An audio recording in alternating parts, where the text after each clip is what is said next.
if our perceptions evolved and we evolved to adapt to reality, and we don't see objects as the fundamental perceptual reality, then what does that say about reality?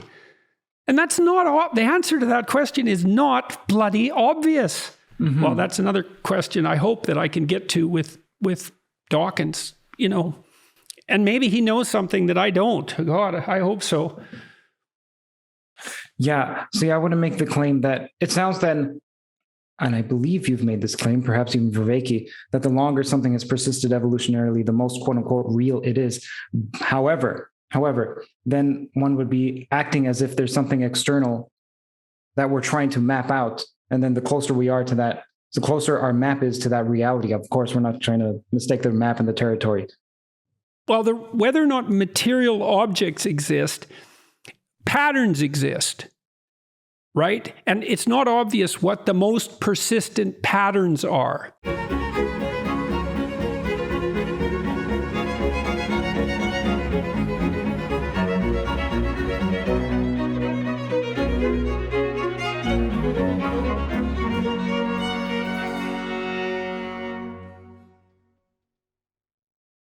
Hello, everyone. I'm pleased today to have with me Curt Jaimungal. He's a Toronto-based filmmaker with a background in mathematics and physics, who directed and wrote the film Better Left Unsaid, which was released in April 2021. That film explores the question of, among other things, when does the left go too far? He's also the host of the Theories of Everything podcast and YouTube channel, which explores consciousness, God, free will, theoretical physics, and which just surpassed 100,000 subscribers in about 1 year's time. He's interviewed people including Steven Pinker, Noam Chomsky, and John Vervaeke on the cognitive science side, and Stephen Wolfram, Eric Weinstein, and Sabine Hossenfelder on the physics side. You can find out more by visiting youtube.com/theories of everything, or searching Theories of Everything on Spotify, iTunes, or virtually any of the other audio platforms. So you've been podcasting and running this YouTube channel for how long? About a year? Yeah, slightly longer than a year. Now, the channel's been up for approximately 3 years in the sense that it was registered 3 years ago, but I've been going at it with force for about 1 year and a bit. So who have you interviewed that's been most popular? Noam Chomsky, and you're one of the reasons why, because I was the first person, if not the only person, to ask him about you directly. Uh-oh. So I don't know about that. So there's something we could talk about right away. So what did he have to say? Well, essentially, you're Hitler, as you know. And, yeah. And so why do you think he thinks that? I think that people who are on a certain side on the political spectrum believe their side stands for what's good, and the opposite side is what's not good. See, that's so tricky, man. Talking about Better Left Unsaid, which we'll get to later, is how do you define the left and the right? It's decidedly difficult. Almost everyone has a different definition. Chomsky would say, well, the left is freedom. And so anything that's on the right is anti-freedom. And the right, people who are on the right or identify with being as such, would perhaps categorize it as the opposite. Yeah, well, it's interesting at least that they might circle around claims to some, let's say, virtue that both of them would admire, like freedom. Right. Mm-hmm. So there's some agreement there, despite the difference. Did he point to anything particular about what I hypothetically thought that made me not an acceptable sort of creature? No, it's somewhat hearsay in the sense that he read an article based on you. So he didn't watch you directly. He read Nathan Robinson's critique of you, which I'm sure you've heard of. Well, that'll do it, man. Yeah, old Nathan. Yeah. He's quite the character. Yeah, I see. So, well, that's too bad in many regards.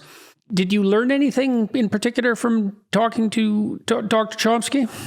Quite a significant amount. As for what I can point to, let me think. I spoke to him 6 times on the channel.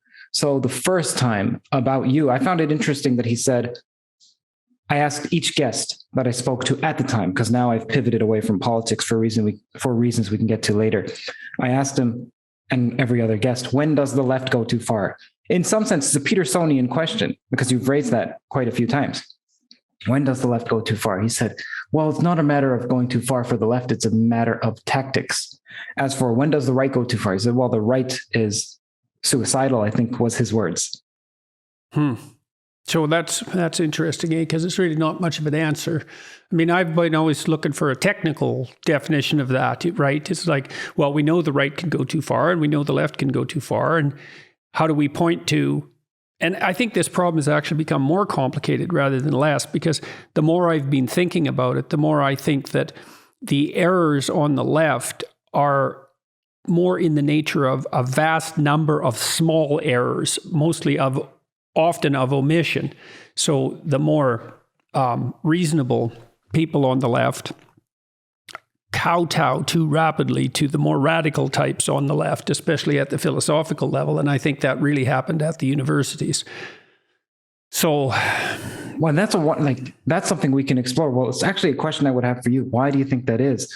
I know that this is mainly you interviewing me, but I'm still perplexed when it comes to that. Why is it that the center left doesn't excoriate the extreme left? Is it because they're on the same side, so the enemy of my enemy is my friend? Or are they afraid because, well, you can lose even a tenured position? Well, I think that fear, and it isn't obvious to me that this is merely a problem that affects the left, but I'm most familiar with it in the university circumstance. And so what I saw happening in my 25 years as a faculty member, let's say, I think that's about right.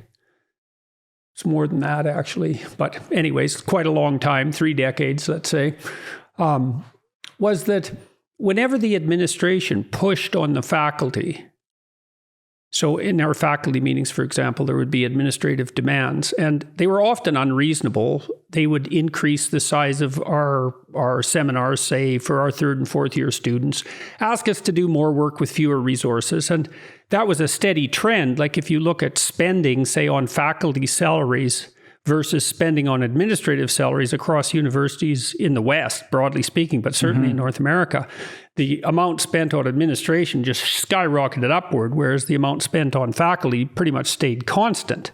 And so why? Well, it was because the faculty just retreated continually every time they were challenged to say no. And so I objected repeatedly in faculty meetings whenever that happened and said, well, why don't we just say no? They want to increase our seminar size, like double it, let's say, for 3rd years. That's not a seminar anymore once you get to a certain point. We just say, no, we're not doing that. Why don't we just say no? We won't do that. Well, then they won't give us what we want. Well, they don't give you what you want anyways. So what's to lose? And but so it was 1,000 tiny retreats. And then what happened after that was that the administration, having grown too top-heavy, was taken over by people within the administration, let's say, who had this DEI philosophy, and they couldn't say no to them.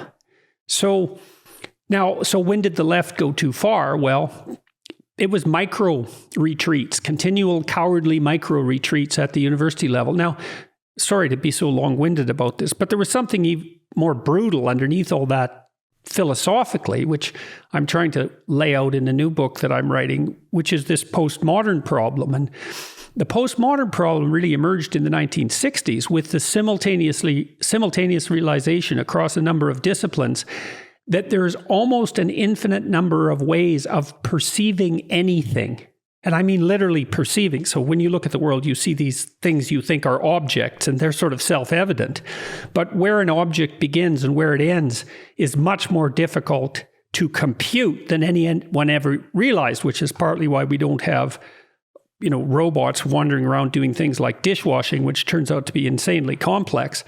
And it also emerged in literary criticism with the realization that, well, just as there were an indefinite number of ways of looking at something, so actually acquiring the objective facts of perception, there was an even more vaguely indefinable way of potentially interpreting a text or a canon of texts, let's say. So how do we decide what's good and what's bad literature, what's deep and what's shallow, what's valid and invalid. And the answer is, we don't know. That's the answer. But a premature answer was generated by social critics on the left. And the premature answer was, well, all our categories and the act of categorization itself serve the will to power. And that's true to some degree, because we're all totalitarian and authoritarian and narcissistic to some degree. We also use deception to get what we want. So we can corrupt our category structure. But there's a huge difference between saying, well, we don't know the answer, but power may play a role, and saying the answer is that power always plays a role and that's all there is. And that's what's happened on the left in the postmodern field. And that sort of fit in nicely with the idea that capitalism was essentially oppressive and that the patriarchal structure is essentially oppressive, et cetera, et cetera. And it's an unbelievably corrosive and terrible philosophy. So, well, the left went too far there to claim that nothing but the will to power governs categorization. And the act of categorization, which is basically consciousness itself, that act of categorization, that you could not possibly formulate a more cynical, malevolent, and careless, destructive philosophy. So, see what makes this. So you interpreted the question as a time question, temporal one. When does the left go too far? And I guess that's within when. And for me, what you also laid out ideologically, what it is that they believe that makes them go too far. I don't like to use the word ideological. We don't have to get into the reasons there, but for the sake of speaking right now, I'll just use that word. When do they go too far ideologically? See, some of the people I spoke to said the left goes too far when it comes to violence. Well, there's something that leads to the violence, some idea. And you also mentioned power. Right. Yes, that also yes. doesn't distinguish the left going too far from the right going too far, right?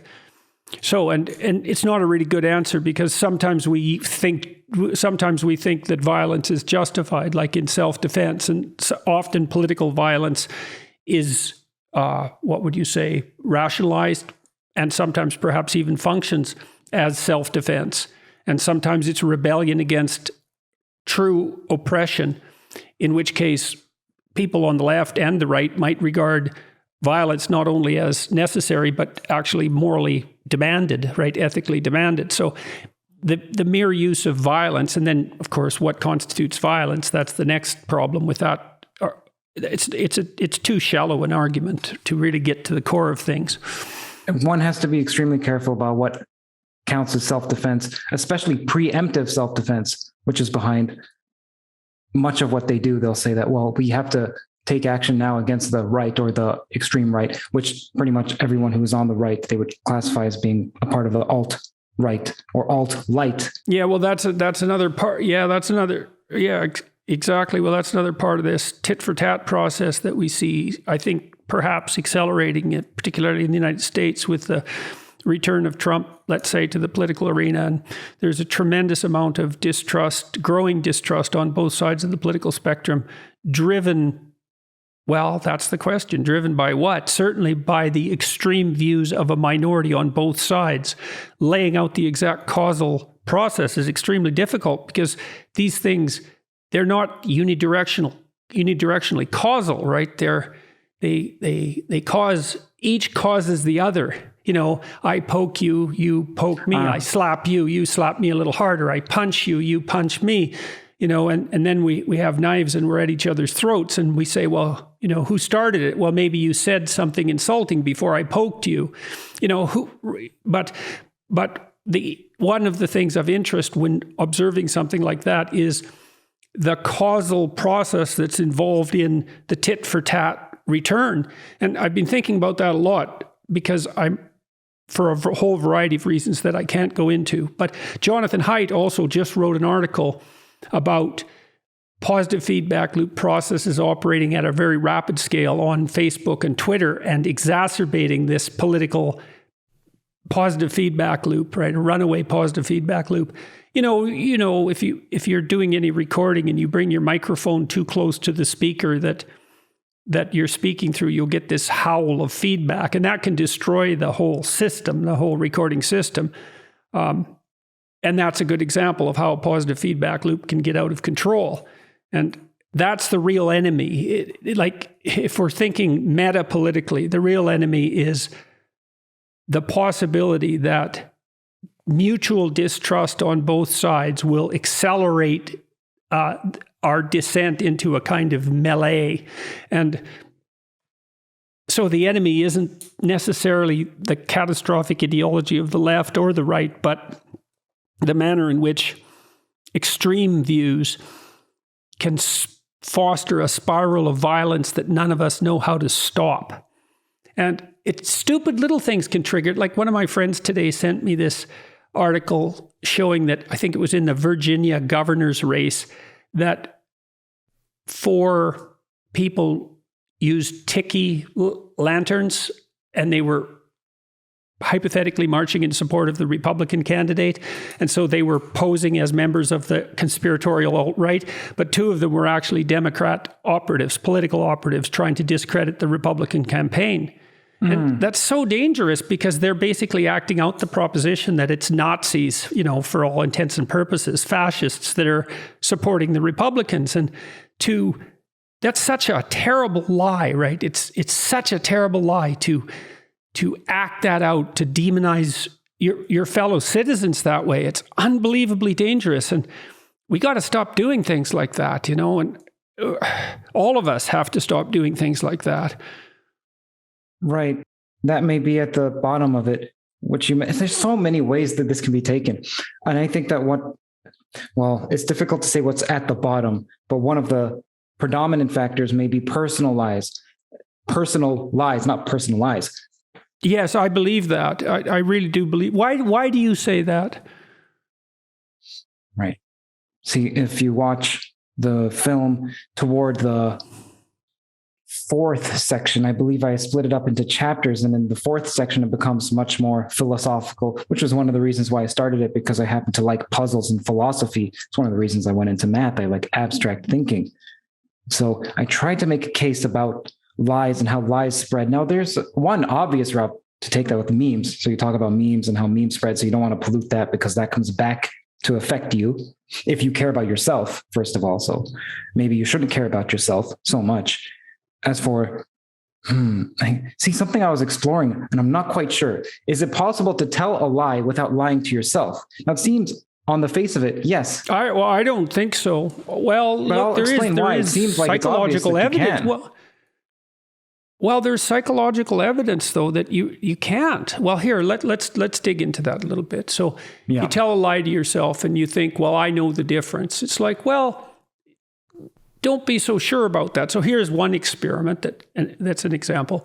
So imagine that I give a group of people a scale that measures their political belief about a certain issue. Maybe the reality of climate change or the unreality of climate change, for that matter. It doesn't matter. And then I get those same people to write an essay of 500 words outlining the contrary position. And they know they're just doing it because it's part of the experiment. But then they come back a week later and I give them the same political belief scale. And what's happened is their beliefs will have shifted substantially towards the side that they argued for. Okay, so why? Well, first of all, a lot of your so-called beliefs are really low resolution. They're just heuristics. They're like single pixel images. You haven't thought it through very carefully. Imagine maybe you know more than the average person because of your background, but imagine how much you know about how a helicopter works. Do you know what a helicopter is? Yes. No, you don't. If you had to draw one, it would look like a 4-year-old drew it. You know what it You can identify the shape in 2 dimensions. You know it flies. That's about it. You couldn't fix one. You certainly couldn't build one. So in a real sense, you don't know anything about a helicopter, except what you need as someone who's never around helicopters to know. And most things are way more complicated than helicopters, even though they're plenty complicated. And so you think that you know something when you think you know it, but then you detail out a counter argument. And it turns out that you've provided more detail in the counter-argument that you had in your argument to begin with. And so that shifts your cognition towards what you argued for. Well, if you think that doesn't happen to you when you're lying, well, you don't know anything about how you work. And then the other thing is, well, virtually no one thinks that lying is acceptable morally when it comes right down to it. There might be specific exceptions to that now and then. And so if you lie, you're going to tilt what you believe towards the lie because that will lighten the ethical load that you carry. It'll reduce cognitive dissonance. That's one way of terming it. And then you can't keep track of your lies, and so that's a big problem, and they tangle up your thoughts. And then also, let's say a whole bunch of people really like your lie. Well, then, most of us, all of us, thrive on attention. I mean, children will misbehave to get attention, even if it's negative attention, if they can't get it any other way. And so you lie and you put it out on Twitter and, 10,000 people like it. And then you think, well, wait a sec. Probably I believe that because look at how positively it was received. And some of that's actually socially positive, right? I mean, if you say something and a lot of people respond to it positively, that might be a good reason for you to think that way a bit more, right? Because the fact that you want social approval isn't only an index of your cowardice, it's also an index of your desire to be productive and to fit in and to have people like you and all of that. And so lies, they just warp things to a tremendous degree. And if you think you're smart enough to keep your lies separate from your truth, and then one final issue is, well, let's say you lie 20% of the time. Well, doesn't that mean that you're practicing to become 20% a liar? And don't you think you're getting better at that? You become what you practice. And then don't you think that'll interfere with your ability to distinguish between what you think and what you don't think, first of all, and also your ability to tell the difference between truth and falsehood? And don't you think it'll make you cynical about the nature of humankind to observe yourself lying? You're certainly going to think other people do it, at least as much as you. And if they're bad people, they do it way more. It's just a rat's nest. And, I became convinced a long time ago, looking at the totalitarian problem on the left and the right, that the most effective way to deal with this fundamentally was psychological, and that what we need to do, all of us, is to stop lying. Each of us, in our own lives. That's the solution. We have to stop. And that's because we're so damn powerful now. I mean, how many people have watched your podcasts, do you think? In terms of views now, obviously there are multiple views for one video. Millions, almost 7 or 8 million. Okay, so how powerful might your lies be? Right. Right? And I mean, each of those million people is connected to 1,000 other people. So that's 1 billion people that you're 2 steps away from, at least. So you said 7 million people. So it's 7 billion people. I mean, obviously those circles are going to overlap, but you get my point. Yeah. What I would object to is that you said most people would agree that telling lies is deleterious in some manner. Now I'd say that they profess it, but they don't truly believe it. And that may, in fact, be what unifies the extremes. I'll give you an example. Sure, if you ask someone, I think that if you were to ask someone, is it okay to lie for the greater good? They would say, well, the majority of those people on the extremes would say yes. And then I wonder, well, perhaps that's an indication that you're on the extreme. Perhaps if you have a worldview, I talk about this concept called Weltanschauung. That's a good idea, man. Yeah, perhaps if you have a Weltanschauung that says that somehow you can't tell a lie and be for the greater good because the truth and the good are tied. Yeah, I think that's right. So I think that's a really smart idea. The idea that if you have a belief system politically that requires any lies to support, then that's an indication that you've gone too far. I think that's a good rule of thumb. Right. And what else is, as you mentioned, it's pestiferous because it's poisonous, is that they'll say power is one of the Well, they'll say power is the predominant, perhaps only factor that underlies our social interactions and even truth claims and so on. Well, the issue with that is that it's partly true. And the reason is, see this cup here.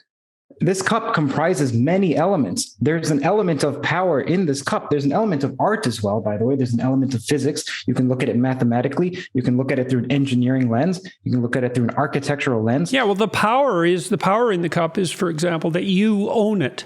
It's your cup, right? And so it's embedded within a hierarchy. Now, so your claim is exactly right. But there's a huge difference between claiming that it's useful to investigate the role that arbitrary expression of power plays in conceptual systems, which is a perfectly reasonable thing to say, and the premature answer that the solution to the problem of perception is will to power and nothing else. And so I've been talking to some evolutionary biologists about that. I talked to Robert Trivers this week. He's getting old, and it was interesting to talk to him. But we talked about psychopaths. Okay, so let's wander down that path just for a minute. So imagine that the patriarchal structure is predicated on nothing but power. Okay, and then imagine that psychopaths are particularly cunning users of power. Okay, so then to the degree that the social system is an expression of power, you'd expect psychopaths to be radically successful. But they, in human populations, temporarily successful. Yeah. Well, they also never exceed. Their numbers vary between 1% and 5% in the population. Never gets higher than 3 is really the upper limit, but it can get up to 5. So they're not that successful because 97% of people aren't psychopaths. So just that fact alone indicates that there's something wrong with the power claim. Now, you might say, well, psychopaths aren't very good at utilizing power. It's like, no, wait a minute. Actually, psychopaths are better at utilizing pure power, stripped completely of empathy, than anyone else by definition. So they are literally the power users who lack compassion. So why aren't they radically successful in human populations? And the answer to that is, well, because our hierarchies are not fundamentally built on power, and our concepts and perceptions aren't fundamentally a consequence of power or its misuse. Now, that doesn't mean that our perceptions and our social structures can't be, and our intimate relationships, our relationships with ourselves for that matter, can't become contaminated by the excess desire for power and by the deceit that might be employed, let's say, in its service. That obviously that happens, and we have to keep our eyes open all the time about that. But the central claim is, not only is it unbelievably cynical and destructive, and also extremely helpful if you want to demonize your enemies. Because if I believe that the entire basis of your perceptual structure is will to power, and so is mine, let's say, well, if you don't believe the same things I do, so if you're trying to elevate yourself in a different hierarchy, or you're trying to produce a different hierarchy altogether, we have nothing in common except our enmity. Because there's no ground outside what you're striving for and what I'm striving for selfishly where we can meet as reasonable people and have a, soul-to-soul discussion. That's not even technically possible within that scheme. And so that means that if you and I are enemies, well, what am I supposed to do with you? Because all you are is will to power. I can't trust you. I can't reason with you. Reason doesn't even exist. You see echoes of that in the claims that rational discussion or something like that is, especially the dialectical forms, is somehow a construction of white supremacy, implicit in our social structures. It's so shallow, that idea. And the idea that our virtues, first of all, that there aren't any virtues, but even if there are, they're only derivable from power hierarchy structures. God, that's so cynical and so destructive and so dangerous. And imagine just living with that notion that that's what motivates everyone, is nothing but like an untrammeled will to authoritarian power. God, that's hell, man. Yeah. You mentioned the word use multiple times, and that is one of the reasons why I try to analyze it more philosophically toward the end, because I don't think that this is, see, some people would say what we need is dialogue.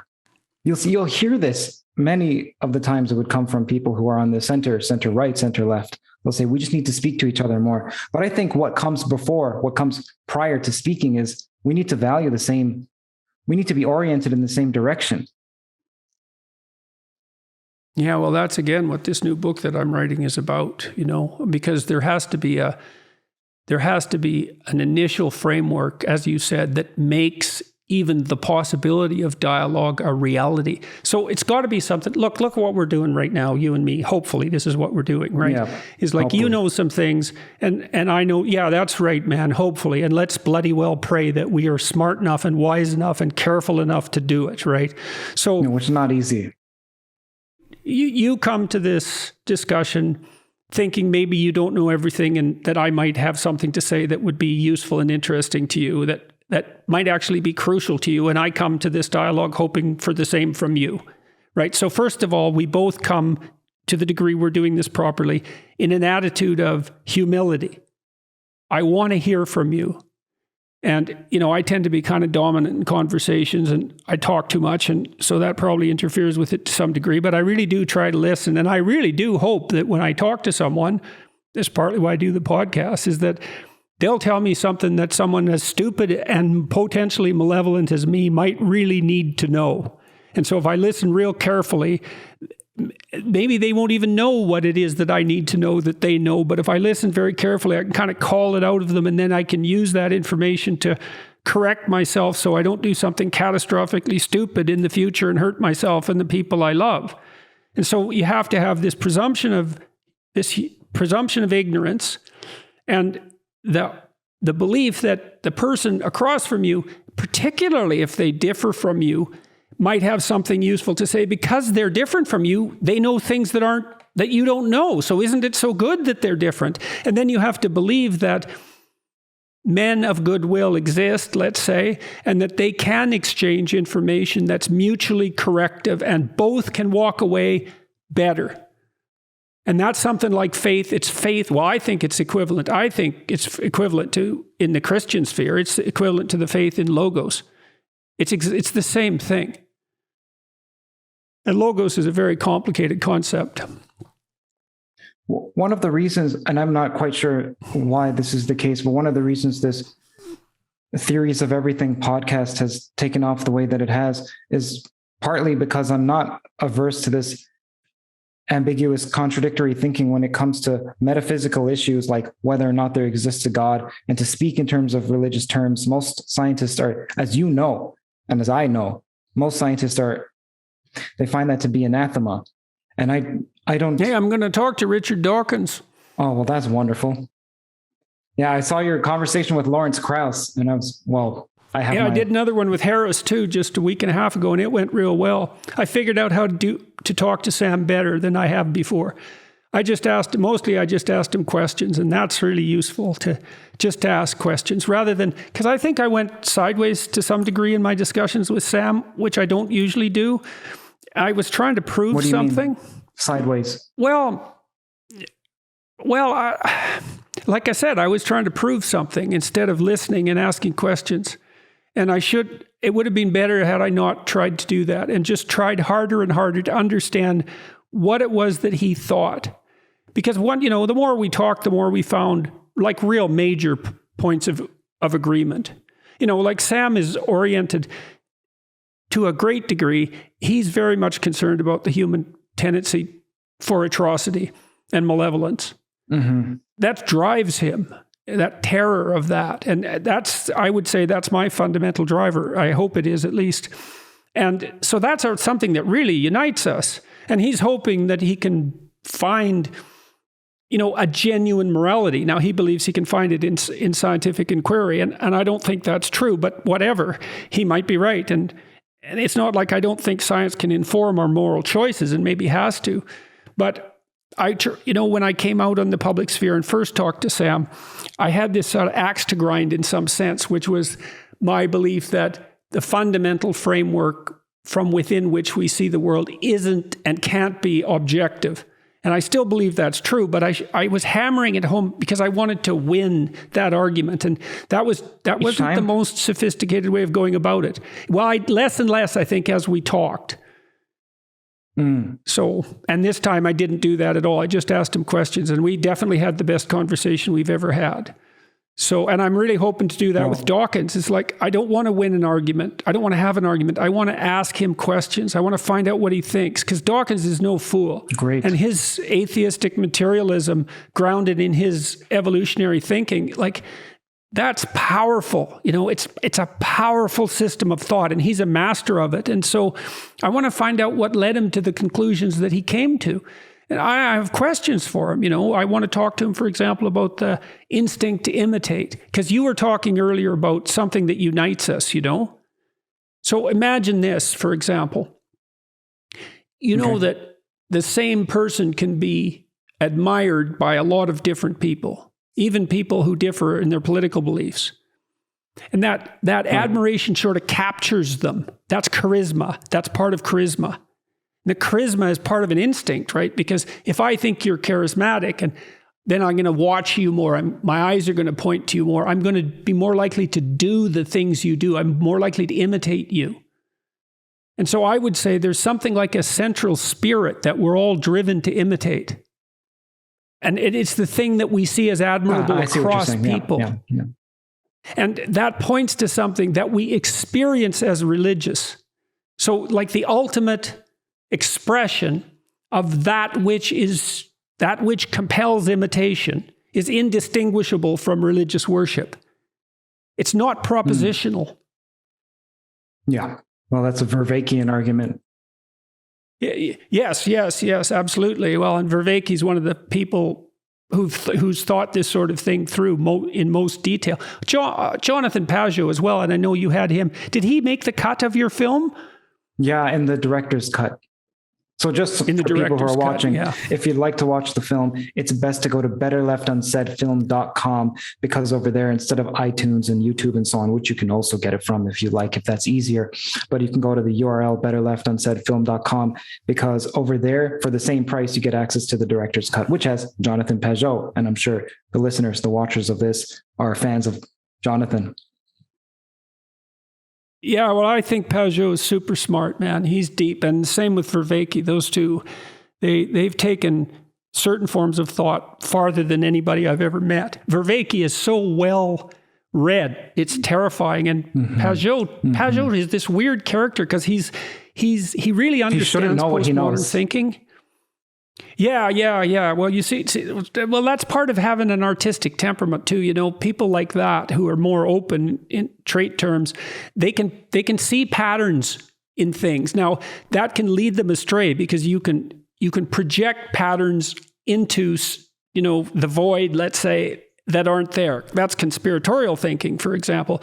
But intuitive people who are also capable of critical thinking pick up patterns long before anyone else does. I've had graduate students like that, you know. They would leap to a scientific conclusion that was dead on multiple times. And then when they were writing their papers, they'd have to fill in how they got there. Well, that wasn't how they got there. They leaped from mountaintop to mountaintop using Nietzsche's terminology. And they could see patterns. And then they had to construct a rational story to publish their ideas in scientific journals. It's so funny because it's a form of falsification, right? That isn't how they got there. But that's one of the questions I want to ask Dawkins is like, well, what about this instinct to imitate? Do you think such a thing exists? You know, because I don't believe he's a blank slate theorist. And we're really good at abstracting out things to imitate. And so I started thinking about this, for example, when I was watching my kids play house. So my son would act out the father, you know, he'd be the father, but he wasn't imitating me exactly. He wasn't mimicking the exact gestures of my body, right? Like I do this while I'm imitating you right now. But if I was a comedian and I wanted to parody you, I would imitate your spirit in some sense, right? And then put a twist in it and everyone would laugh. So I can abstract out from you your pattern. Well, then imagine we're way better at it than that. Like if I watch 10 admirable men and was gripped by my admiration for them, let's say I was fortunate enough to have 10 admirable men in my family, I could abstract out the central spirit that makes them all admirable, and I could imitate that. Mm-hmm. So what occurs when you keep doing that over and over? That's exactly right, across generations. And so now partly what occurs is the imagination formulates the representation of the abstraction. So I'll give you an example. So if you look, and you often see this in Byzantine cathedrals. So you look up in a Byzantine cathedral, it's a dome, so that's the sky. And maybe you'll see an image of Christ up there as Pantocrator, right, creator of the world. And this is sort of tied with the idea that consciousness gives rise to reality. So it's an idealistic philosophy or experience. Well, the idea is something like that's the thing to be admired. It's the central phenomena and function of consciousness, and in some sense, it gives rise to the reality that it is good, that is good itself. And the imagination gets there way before the propositional philosophers, way before the artists and the religious dreamers. You made an argument that that is partly, at least, what is a religious phenomenon. Now, do you think that's only it? No. I have another definition that I'm working out. Okay, so these are things I'm going to talk about when I go to Cambridge, because I'm going there to Oxford and Cambridge at the end of November. And in any case, so I'm also really interested in the idea of depth. So we all have an intuition of, depth, D-E-P-T-H, like philosophical depth or literary depth or the depth of a conversation. You know, and if you have a deep conversation, you know you're talking about weighty, serious, fundamental things. Okay, well, I have a technical definition for that. We have a hierarchy of beliefs. Okay, some beliefs have more beliefs dependent on them than others. The more beliefs that are dependent on a given belief, the deeper that belief is. The deepest of those beliefs we hold sacred by definition. By definition.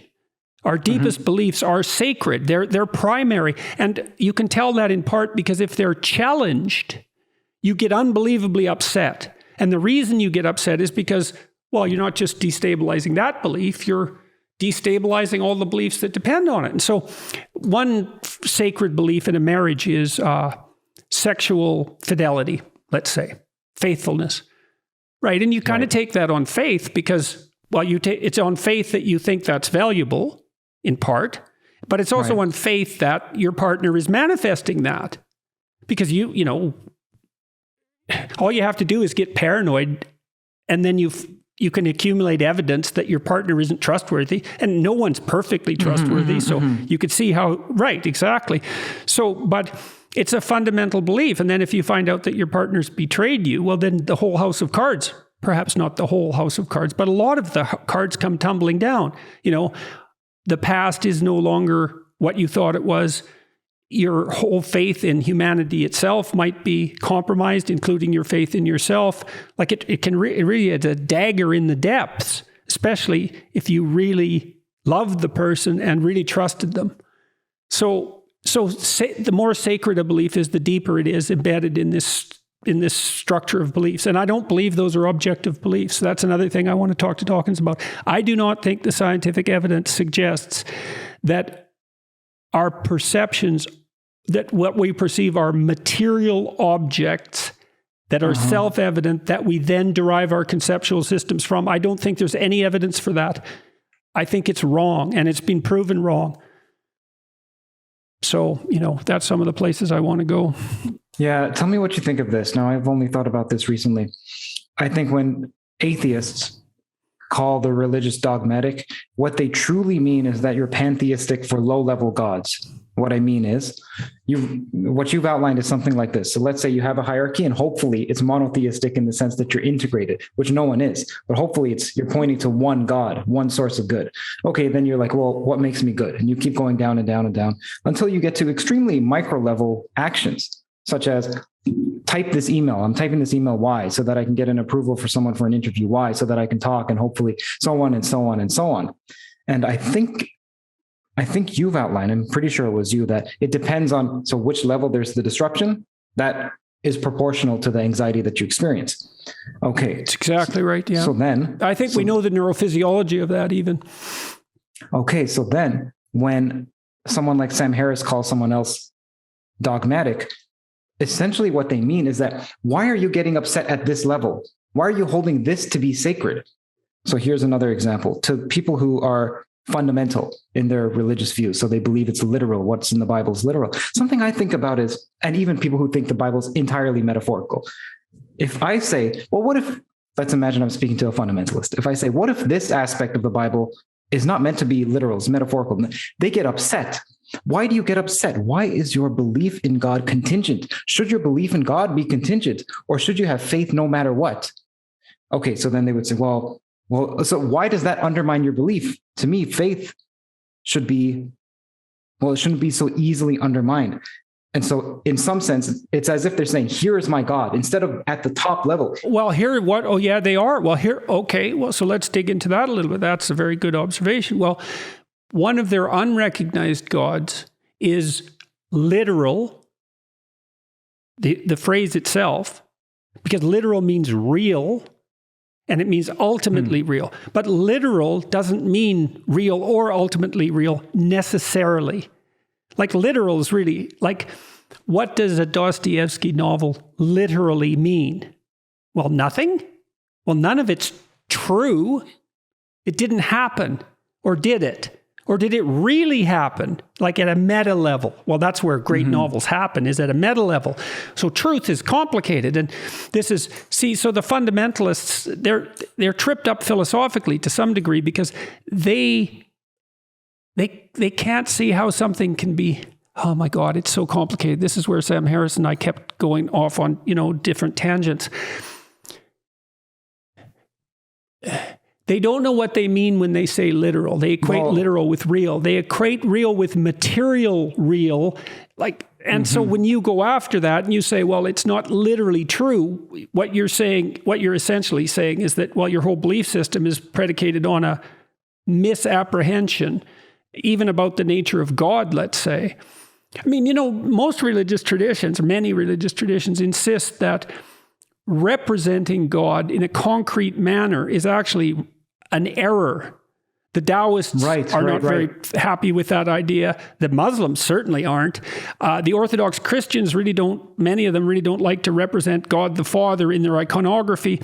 And part of the reason for that is that you shouldn't concretize the absolute. It's dangerous. Now, it's a problem because if you don't concretize it, you can't act it out. So there's a tension. But, when people ask me if I believe in God, and I always think, well, there's a whole bunch of assumptions in that question that you want me to swallow so that you can categorize my answer according to your pre-existent schemas, and that isn't an answer they like. But it's an equation, right? Is God real? God real? Well, what do you mean by real? Right. Well, you know what I mean. No, I don't. Do you mean real like a table? Well, do you mean real like the real table? They don't know. They just think they know. It's just like the helicopter issue. It's like, do you mean the table?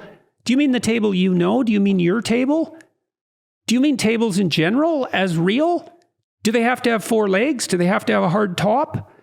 Like, what are we talking about when we mean real? Do we mean objectively real, like a table? Well, God isn't like a table. Well, then he isn't real. It's like, okay, well, have it your way, if that's as far as your thinking goes. But I don't even think that sophisticated religious people, whether they know it or not, don't think that God is real like a table. And as you already pointed out with your discussion about your cup, even what exactly constitutes a table is subject to great. So it's not obvious. Look, one of the most impressive thinkers I ever encountered in the field of perception wrote this book called An Ecological Approach to Visual Perception. And he would say that a table is a, I always forget his name. It's an ecological approach to visual perception. Gibson, yes. Okay, so when you see a table, do you see a flat surface with 4 legs? Or do you see a sitting down to eat place? And the answer is you see a sitting down to eat place, and there are objects that slot into that category. That's the answer. It's not the other way around. You don't see the material object, which is self-evident, and infer the function. Now, it may be a combination of those two things as well, but it doesn't matter. The functional element of it has a certain perceptual primacy. And I'll give you a kind of a nifty example of this. There is a neurological condition called utilization behavior, which accompanies prefrontal damage. And if someone manifests utilization behavior, if you give them an object, they can't not use it. So because what's happened is when they see a cup, they'll lift it up and drink from it, because a cup is a lifting up and drinking thing perceptually. It grips their motor output. They can't inhibit it. But the fact that they have to inhibit it shows how low level the functional perception is, right? And and that's part of what I was trying to lay out with Harris, is that, the idea that the most real is the objective doesn't seem to be true for our perceptions. And then that tangles us up scientifically, right? Because if our perceptions evolved and we evolved to adapt to reality, and we don't see objects as the fundamental perceptual reality, then what does that say about reality? And that's not, the answer to that question is not bloody obvious. Well, that's another question I hope that I can get to with Dawkins, and maybe he knows something that I don't. God, I hope so. Yeah. See, I want to make the claim that it sounds then, and I believe you've made this claim, perhaps even Viveki, that the longer something has persisted evolutionarily, the most quote unquote real it is. However, then one would be acting as if there's something external that we're trying to map out. And then the closer we are to that, the closer our map is to that reality. Of course, we're not trying to mistake the map and the territory. Well, whether or not material objects exist, patterns exist, right? And it's not obvious what the most persistent patterns are. Like, it looks to me, and you can talk about archetypes in this wise, I would say to some degree, trees have been around a long time, and the tree structure is pretty embedded in our perceptual systems. And so there is a relationship between how long something has been around in our environment and how deep that is within our perceptual structures. Like we assume a difference between up and down, for example. That's really built into us, and it's at the basis of a lot of our metaphors. Up is high, up is the sky, up is elevated, up is the mountaintop, up is the sage, up is God. Well, that's partly because we're up and down creatures, because there's gravity and there's the ground, and we're stuck to the ground, and the ground is base and it's material and it's dirty and the sky is pure, and et cetera, et cetera. A lot of our metaphorical architecture is predicated on these underlying presumptions, and they do have a depth. And that's also partly why the biological question in relationship to ethics becomes complex too, because some of these adaptations to permanent patterns are biological fundamentals, right? And if utilization is part of that, then evolution, what do you say? Persistent patterns that we've encountered over our evolutionary history have shaped the axioms of our ethics. It's complicated, man, like all this stuff is. But okay, so where I was going, well, you said quite a significant amount. Let me see.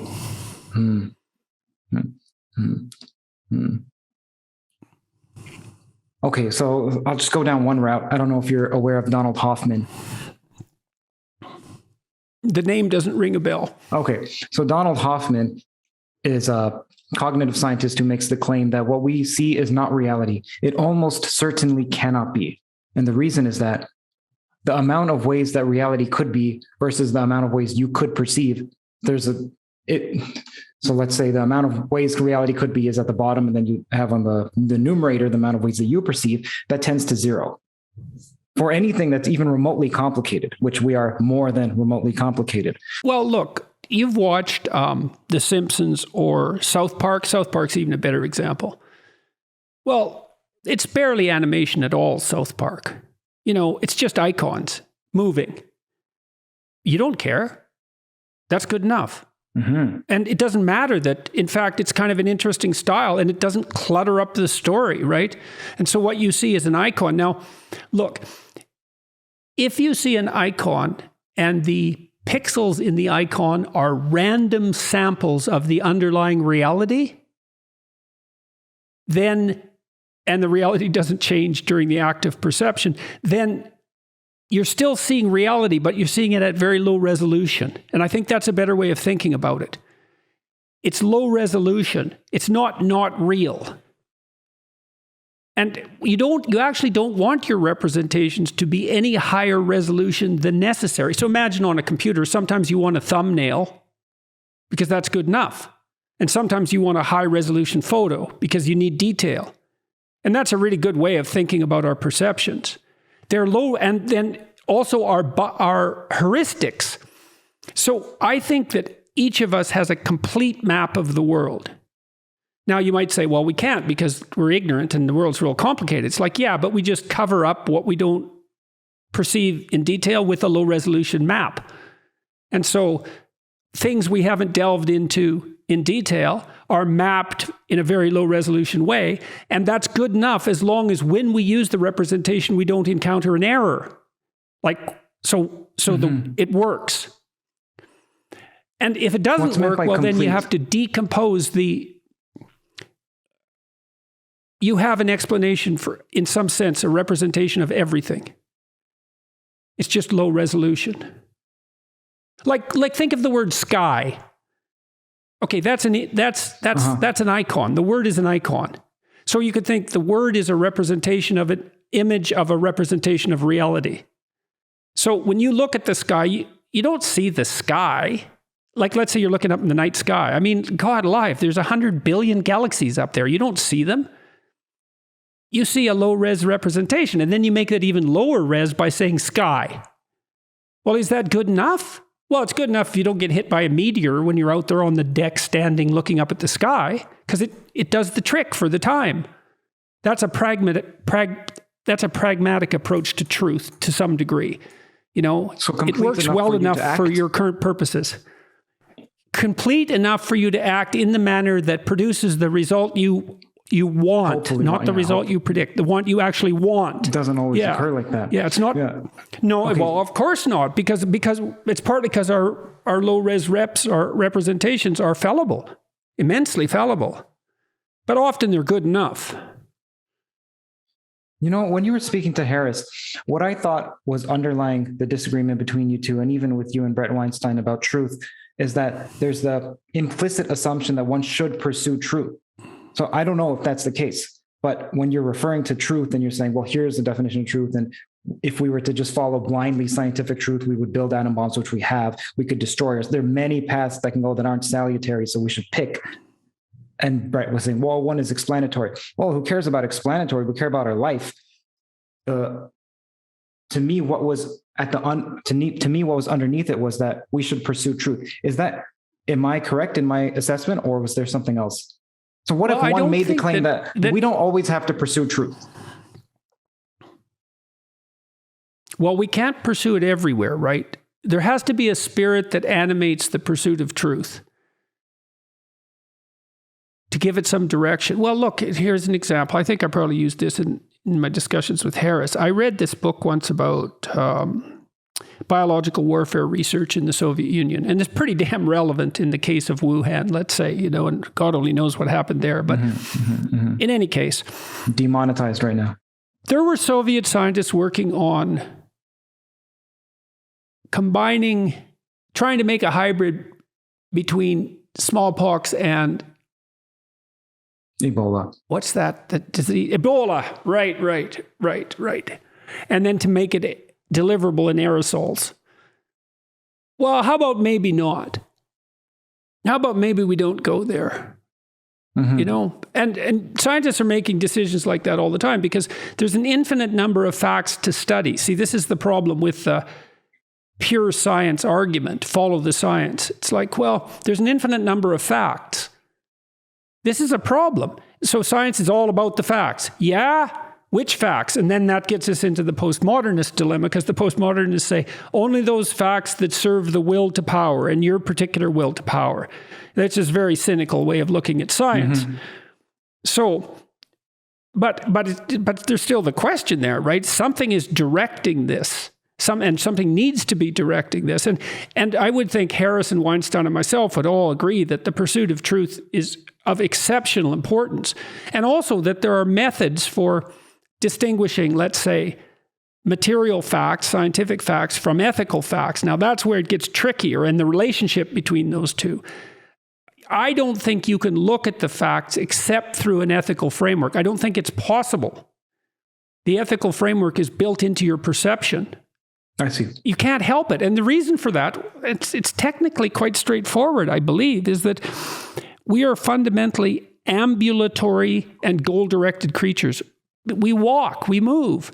We're always moving from point A to point B, always, no matter what. Even when we're looking at something, it's in preparation for a movement to somewhere better. You know, unless we're trying actively to make things worse, but that's an exceptional case. We can't help but look at the world. What we see is a map. That's a good way of thinking about it. We don't see the world, we see our map of the world. And we need a map because we have to walk through the world. And we don't want to have things fall on us, et cetera. We don't want to get lost. And so, and then we might infer objects from the contents of our maps. And we might even say those objects are fundamentally real, but then, you know, that's a problem because the question then arises, well, what do you mean by real exactly? And exactly why? And, you know, then Sam would say, well, you can derive what's real from science. And I would say, well, there's an infinite number of facts, Sam. How the hell do we decide which facts to pursue and which not to pursue and which we shouldn't pursue? And you think, here's something interesting about the scientific literature. You write a research report about your experiment. You almost never tell the truth about why you got interested in that. What you do is you lay out this rational argument that led to your hypothesis, which isn't what led to your hypothesis at all, by the way. It's just a summary statement that other people could follow. It's not an actual description of what happened. You're interested in something for some reason, and that shapes your hypothesis and the direction of your research, and that's tied in with your own personal narrative. So it bedevils the scientific enterprise, and it can be a real problem because your own narrative can, you know, cloud your judgment of the, let's say, the relevant facts. So the epitome of that is this mathematician named Ramanujan. Have you heard of Ramanujan? Yes. Okay, for those who haven't heard of him, he would come up through intuition or through what he would say would be dream encounters with gods or goddesses. He would come up with what are astounding formulas that I remember, I think it was Hardy, who was the supervisor, said, you can't simply make these up. They're too baroque for you to make them up. And they turned out to be correct. And what you're saying is, well, okay, how do you justify that? Well, that was one of the problems with him. What he would is that he would spit out these formulas, which in the end, most of the time turned out to be true, slight modifications of what's true. And I'll give an example if someone can keep this in their head. Okay, so how many ways can you partition a certain number? So let's say 26 can be written as 1 plus 1 plus 26 times, or it can be written as 1 plus 2 and then plus 1, 1, 1. So there are many different partitions of a natural number. And he came up with this formula that the partitions of any number is something like 1 over 2 pi square root 6. Then you take the derivative of what's happening here, which is exponential 1 over 2 pi over square root of 6, square root of n minus 1 over 24, all over square root of n minus 1 over 24. And he couldn't now, I'm not sure about that particular one. Doesn't matter. This is an example. He couldn't prove them. And he would say that they just occurred to him. So that to me is, well, that's a mystery. There's no one else in mathematics that was like that. And I'm not sure if that's because he was terribly open. Like you mentioned, openness is a trait that allows you to have these large leaps of insight. I'm not sure if that's exactly why. It could be, but that's an example. Yeah, well, the depths of what inspires us that's a great mystery, right? I mean, one of the mysteries of the scientific enterprise, for example, is hypothesis generation. When we train graduate students, we spend a lot of time training them in method, let's say, and approach, and in writing scientific papers and so on. But there's almost no strict pedagogy in relationship to hypothesis generation. Well, where do you come up with your research questions to begin with? Well, I'm interested in that. It's like, well, that's really not much of an answer. It's certainly not formalized very well. What is that interest exactly? And how does it guide you exactly? And what is that? And then you might say, well, and also, how is that related to your morality? Like, to what degree is your scientific curiosity motivated by your own personal desire for success, or maybe the desire to serve others, on the virtuous side, et cetera, et cetera? Well, that's just off in the domain of, well, we don't ask those questions when we're scientists. And fair enough in some sense, but not really, because, well, you do run into the kind of problems you just described. I work with this carver. He's a member of a Native Canadian tribe. No, it's Charles Joseph is his name.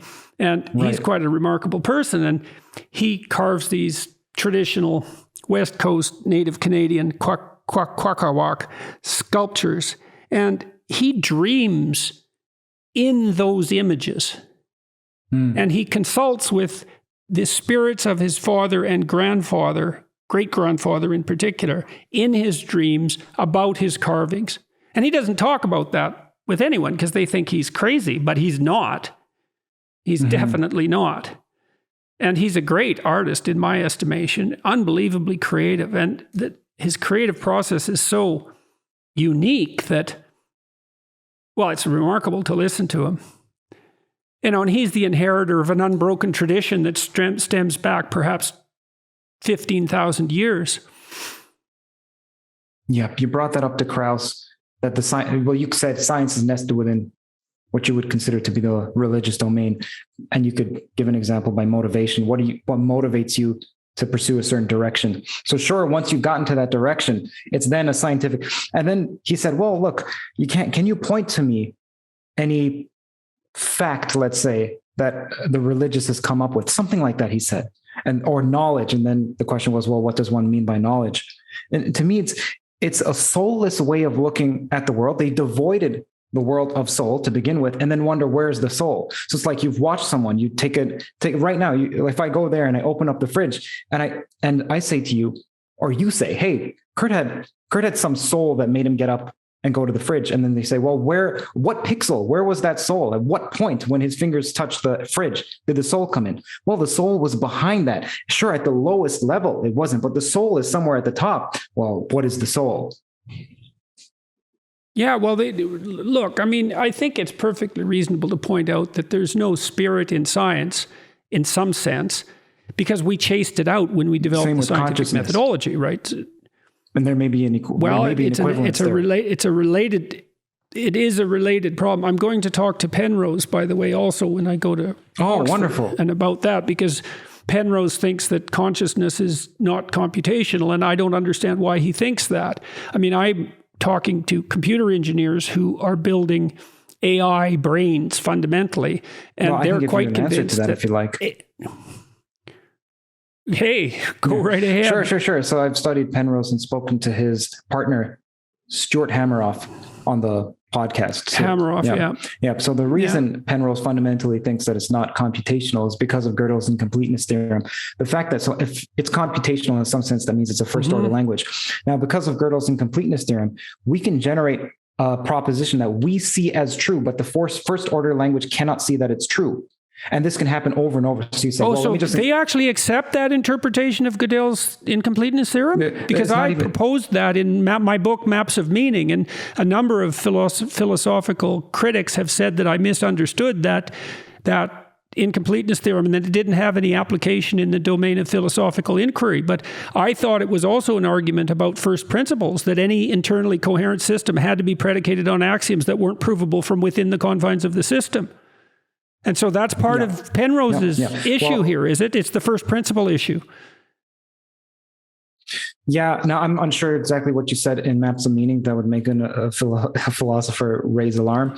Well, they just said it was inappropriate of me to first of all, that I misunderstood Gödel's incompleteness theorem, which I might have because I'm not a mathematician, but that even if I did understand it, it wasn't appropriate to apply it to like systems of philosophical inquiry outside the strict domain of mathematics. And that was their criticism. And I've always been sort of leery about that because I was kind of outside my domain of expertise when I incorporated that argument. But it did look to me like it was a statement. I think what Gödel meant was that you can't have a system of usable thought in some sense that isn't predicated on axioms that stand outside the system.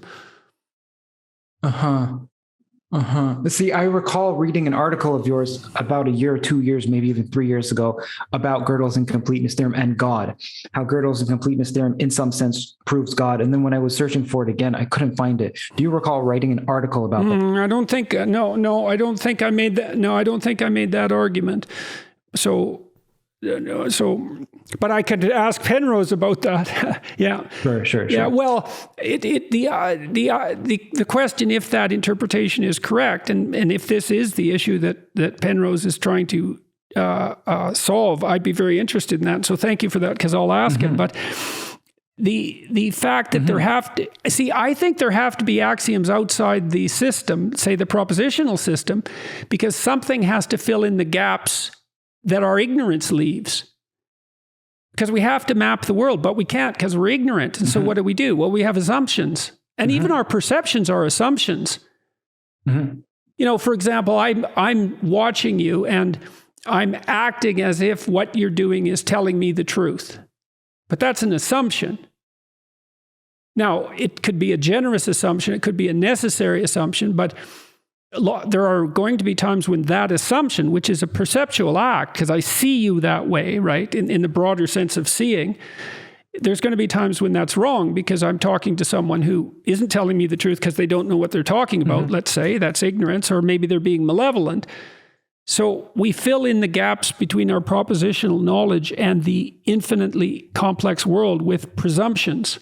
And a lot of those presumptions are perceptions. So I think of perceptions as the axioms of propositional thought. That's part of it. Because thought is about something, right?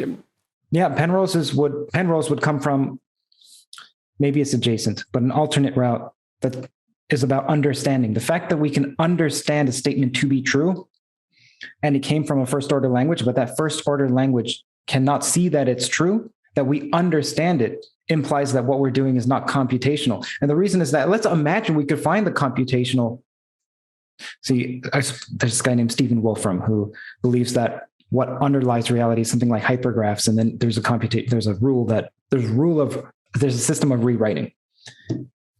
Now that's akin to a first order language. However, let's imagine that's the case at the fundament of physics is something like a rule generation process that's like a first order language. Well, then we can find a statement that this rule cannot see as being true, but then we see it as true.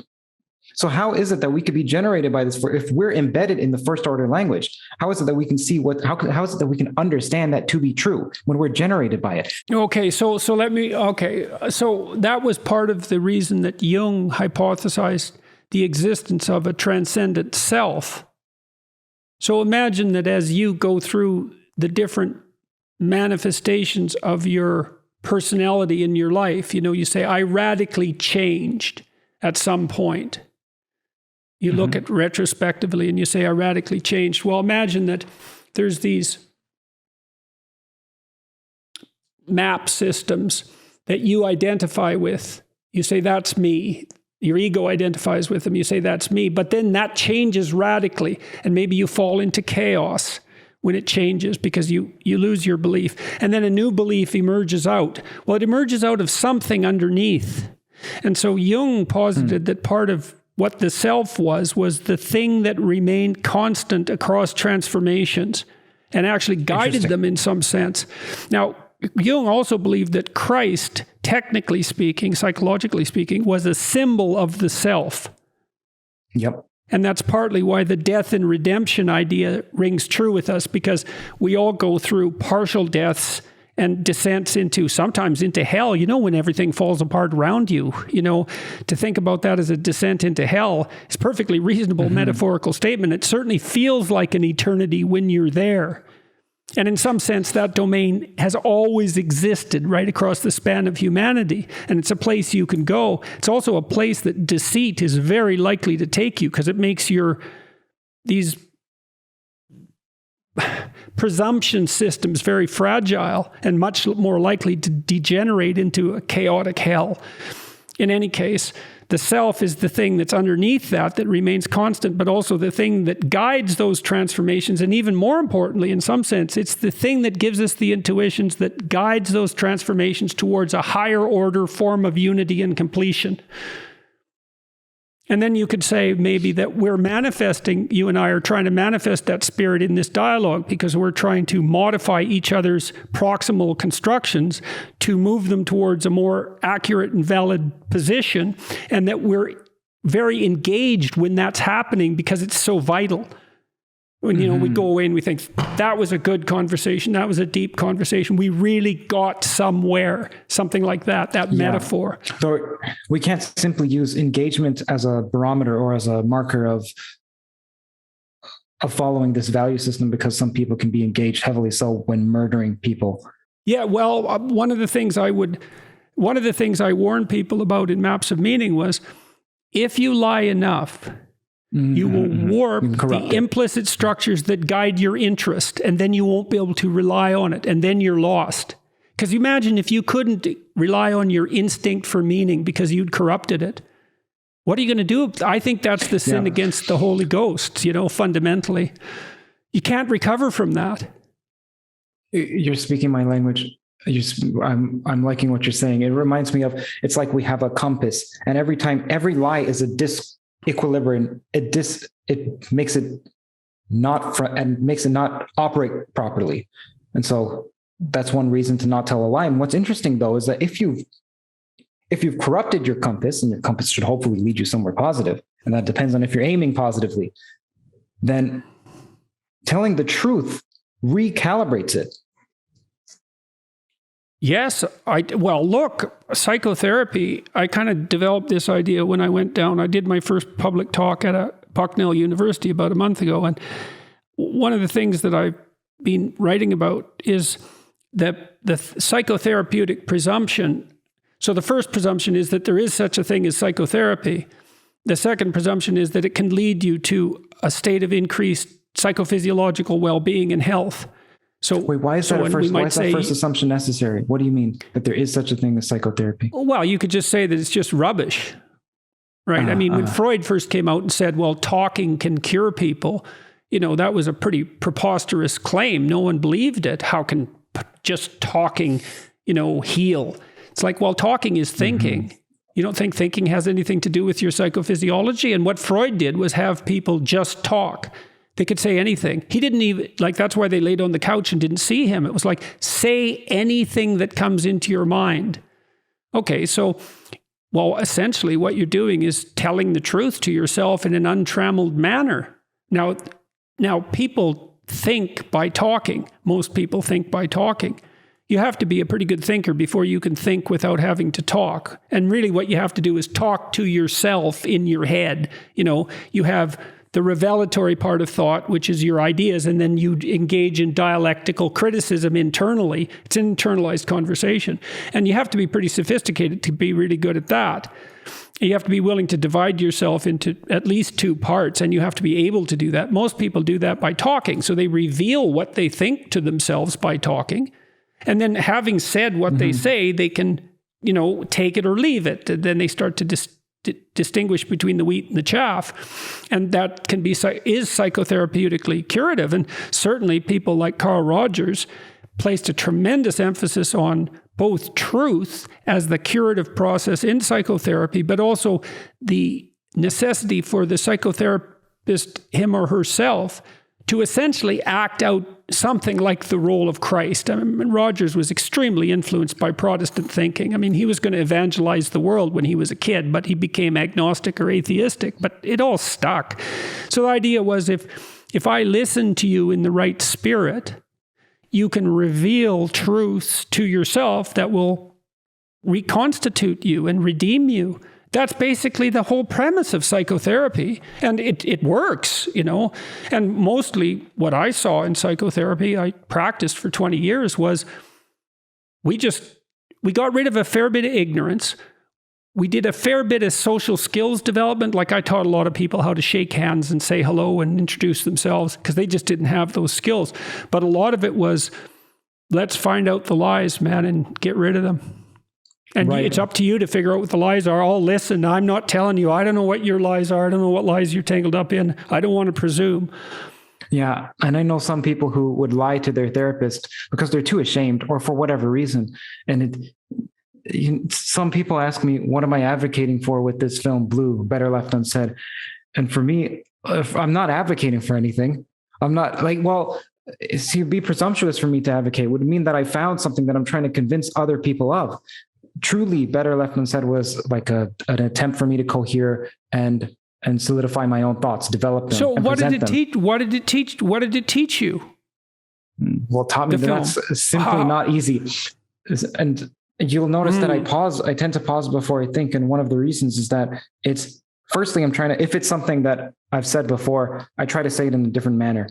And I'll give, one reason, even if it's synonyms, even if I'm simply replacing the words with synonyms. And the reason is that, well, first, it's great for cognitive flexibility. I think words are like batons. They allow you to reach farther places, like when you're rock climbing, they're like batons. But secondly, because even if it's something that is the same phenomenon, when you view it from a slightly different angle, you get a better understanding of what it is. Earlier, we were talking about idolatry, and I think it's almost idolatry is akin to mistaking the representation for what's trying to be represented. So imagine this, imagine that you have a cone. And then insisting that representation is in fact the totality. Yeah. Which means insisting that your interpretation is the totality, right? The satanic error. My interpretation is the totality. It's like, oh, really? Is it? Good luck with that. I'm super excited to talk to you about the definitions of God, and we'll get to that at some point. So it would be like, imagine if you have an upside down ice cream cone. So it looks like this. I did not expect you to say that. Yeah, right. If you look at it from the bottom, it's a circle. If you look at it from the top, it's also a circle. If you look at it from the side, it's a triangle. If you look at it from, let's say, over here or over here, it looks like a teardrop. And so people, when they're describing God, what I think they're trying to do is it may be the most complicated, people say the brain is the most complicated. Perhaps God is. Perhaps that's one of the definitions of God, but maybe it's not that. Either way, God is complicated. And so to say that, well, if you look across religions, it's contradictory. Therefore, what's being described can't exist, or only one of them can be correct. Perhaps. Now, I'm not ecumenical enough to say they're all correct in their own manner. I'm not under a tree meditating with flowers saying that everyone's correct, though that may actually be the case. I'm saying that just because something is contradictory doesn't mean that we shouldn't explore it. It may be akin to different perspectives on the same object. I don't know if you've heard of M theory. It's a form of string theory. String theory says this because there are 5 different flavors. There's type 2A, 2B, and so on. And it's actually posited that they're all not adumbrations of the same phenomenon, but actually different perspectives of the same phenomenon. Like you touch this is obvious for people to understand, where the old refrain of you touch an elephant's ear, touch an elephant's tail, touch an elephant, and they're all described. Okay, so this is obvious to some people. I'm wondering I'm not wondering. I have a distinct feeling the different descriptions of God, even there's so many contradictory statements between the East and the West about God.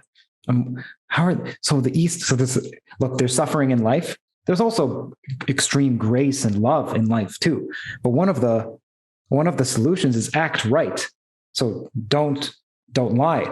And then let's say that's the West's answer. Then the other answer is to realize that the suffering is illusory. So to do away with the coin. So one is that the coin, look, there's a good side and a bad side. So choose the good. That's the West. And the East would say, well, realize that there is no coin. And that's another solution. And perhaps somehow they're the same solution. I've heard you talk about stumbling uphill, and what lies at the top of the hill is maximal responsibility. Is that all that lies at the top of the hill? Or is it also warmth and forgiveness and grace? And are those the same? Okay, how are those the same? Okay, let's think about this. Yeah, I think, well, the responsibility in some sense is to lift that load up the hill. You know, that doesn't mean that it's responsibility that's at the top of the hill. Ah, okay. In the West, I mean, in some ways, Christ is represented as taking the responsibility for all the sins of mankind unto himself, right? Well, that's responsibility. And look, to the degree that each of us are trying to sort out in our own souls complex problems that bedevil other people, we're doing that in a low resolution form, right? We're taking the fragility and errors and malevolence of mankind onto ourselves and trying to sort that out. And that's meaningful, although it's also extremely burdensome. And, you know, it can kill you, it can crush you. And so the responsibility has to be tempered in a variety of ways to make it even bearable. You know, one of the things that's so interesting about the Christian story, in my estimation, is that responsibility is so overwhelming that, you know, it was even daunting for God himself. So that's built into the story, and that's certainly worth thinking about. You know, what's at the top? Well, we can hit at it. Jung talked about that process that you described of viewing something from multiple different perspectives. He technically called that circumambulation. And it was the attempt to view something very complicated, to like take snapshots of it from a whole bunch of different perspectives. And this is partly why very rationally minded people who like to walk through something logically find Jung hard to tolerate even, because that isn't how he thinks. He thinks in this circumambulatory manner. Well, think of it this way, and think of it this way, and here is another viewpoint, and this, and so forth. And then you read that, it's like having an impressionist painting cohere in your mind into a whole. It's like all of a sudden you go, whap, oh, I see what he's talking about. And that's an overwhelming experience. I mean, I really experienced that reading Ion, which is an unbelievably terrifying book, and it's so brilliant. It's just, it hasn't been unpacked at all into our culture. It's terrifying because, well, Jung is the only thinker I've ever seen who, you know, we hypothesized earlier in some sense that artistic intuition lays out the map for the development of propositional thinking. Well, Jung traced the development of that intuitive pattern-seeking imagination back like 3,000 years. That's partly why he talks about astrology. So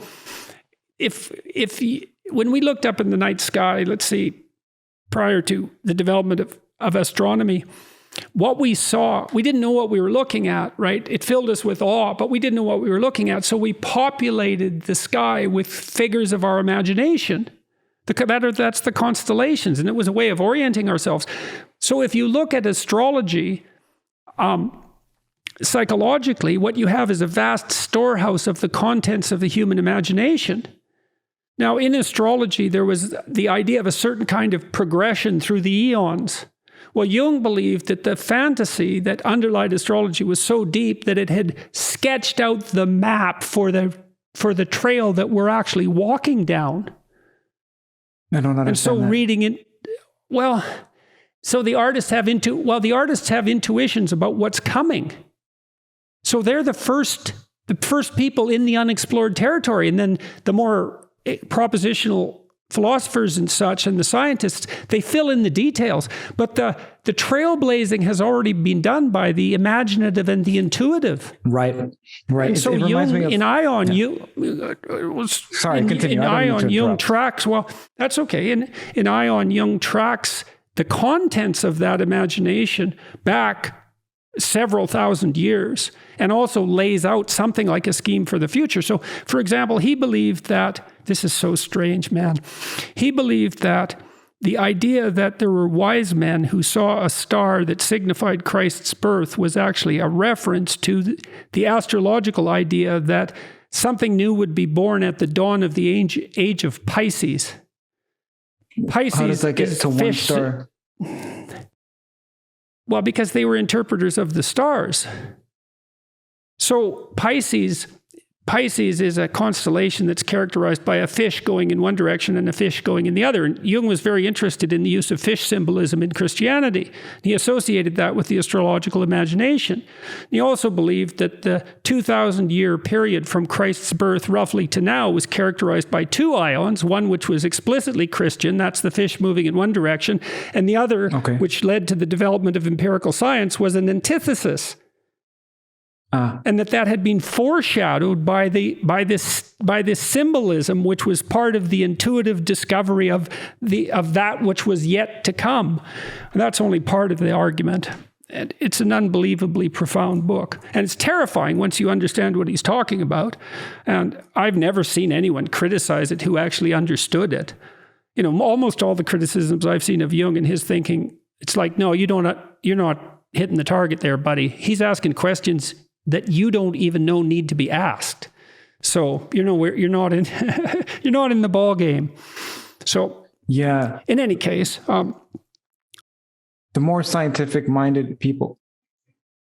Yeah, well, the more propositionally minded people. See, Jung had a problem with the propositional universe. He said, yeah, well, there's a gap between what we know and the unknown per se.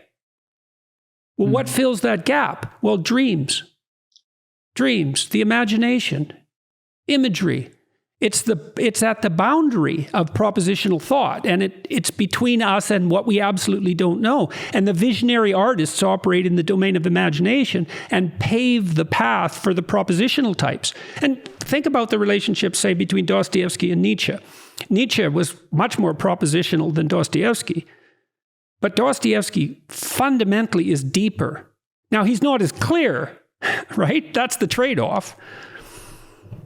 Everything in Nietzsche is in Dostoevsky, and more is in Dostoevsky. And Nietzsche himself knew that. I mean, he was no piker when it came to appreciation, let's say, of works of the imagination.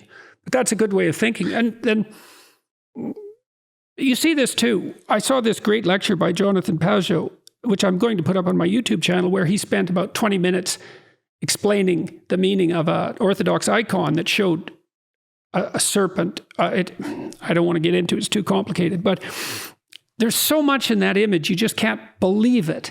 And you think, well, how did it all get there? And it's akin to the question you asked about the mathematician. It's like, who has plumbed the depths of the human soul? No one. Where do these ideas come from? Well, they appear in my head. You think that's an explanation?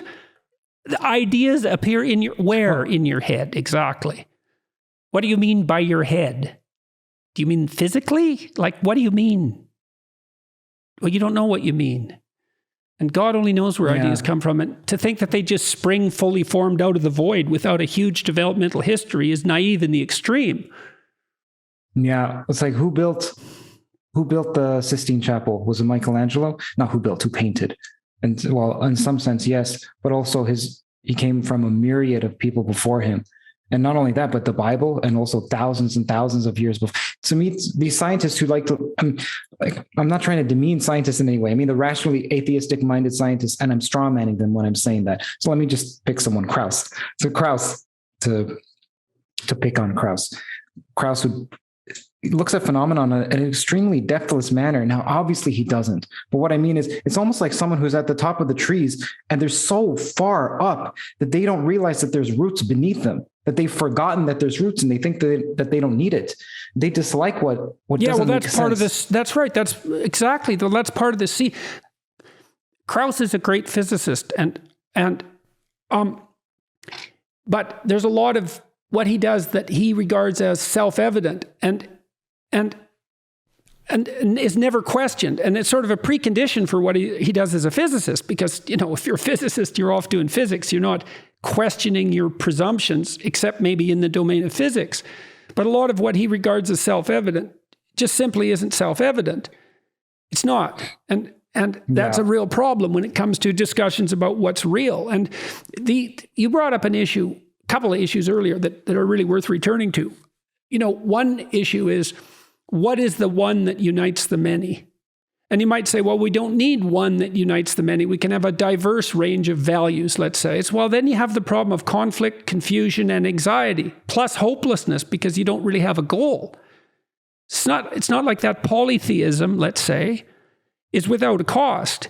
It's fragmentary, and it causes social havoc because person A will pursue value A and person B will pursue value B. And that's okay if they're united under a higher order structure that unites them in some sense, but it's not okay at all. It's the situation in the desert when Moses is leading his people away from Egypt, right? It's the central organizing principle was the Egyptian totalitarian state had dissolved, and what happens is this descent into a fragmentation. And that's extremely dangerous. It's not the promised land, that's for sure. So the question is, well, what's the one that unites the many? That's the central religious question. Now, so then, and can't you say that the one that unites the many is the most real? Well, then you're in the domain of definition, right? At that point, it starts to become like a definition rather than a proposition. That's why when you ask people to define, well, what is real, it just becomes tautological. Not that, by the way, not that tautologies are trivial. So, for example, there's Chris Langan. He has one of the highest IQs recorded, along with Savant, I believe. He builds his theory. He builds his theory of everything, in some sense, from a super tautology. It's an apodictic. Well, that's God's definition of himself, right? I am that I am. That's God's definition of himself in the Bible. Yeah, okay, man. I think we should get to the definitions of God. This is extremely interesting. So you mentioned what stays constant. We tried it one part, right? Well, that's a good question. You know, I think it's the spirit that guides our sequential transformations upward to a higher and higher form of unity, and maybe a higher and higher form of delight and love. Do you think that we're all God? I'm sure you've heard some people say that we're God, but we've forgotten that we're God. I can't answer a question like that exactly.